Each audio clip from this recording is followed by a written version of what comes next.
মুহাম্মদ বিন ওবায়দুল্লাহ হতে বর্ণিত, তিনি বলেন, একদা দ্বিতীয় খলিফা ওমর রাদিয়াল্লাহু তাআলা আনহু এর নিকটে কিছু কাপড় আসলে তিনি সেগুলি হকদারগণের মাঝে বণ্টন করে দেন। এতে আমাদের প্রত্যেকে একটি করে কাপড় পেল। কিন্তু তিনি নিজে দুটি কাপড় দিয়ে তৈরি একটি পোশাক পরিধান করে খুতবা দিতে মিম্বরে আরোহণ করলেন। কিন্তু শ্রোতাদের অন্যমনস্কতা লক্ষ্য করে তিনি জিজ্ঞাসা করলেন, হে লোক সকল, তোমরা কি আমার কথা শ্রবণ করছো না? এমতা অবস্থায় বিখ্যাত সাহাবী সালমান ফারেসি রাদিয়াল্লাহু তাআলা আনহু উঠে দাঁড়িয়ে বললেন, জি না, আমরা শ্রবণ করব না। ওমর রাদিয়াল্লাহু তাআলা আনহু বললেন, কেন হে আবু আব্দুল্লাহ?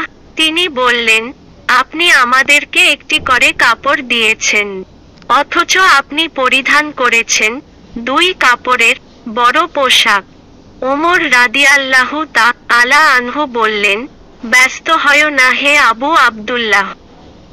অতঃপর তিনি ছেলে আব্দুল্লাহ বিন ওমর রাদিয়াল্লাহু তাআলা আনহু এর দিকে ইশারা করলে তিনি উঠে দাঁড়ালেন।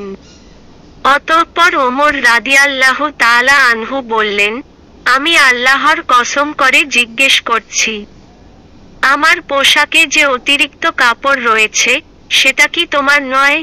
আব্দুল্লাহ বিন ওমর রাদিয়াল্লাহু তাআলা আনহু বললেন, জি, আমার। অতঃপর সালমান ফারেসি রাদিয়াল্লাহু তাআলা আনহু বললেন, এখন আপনি বক্তব্য শুরু করুন, আমরা শ্রবণ করব।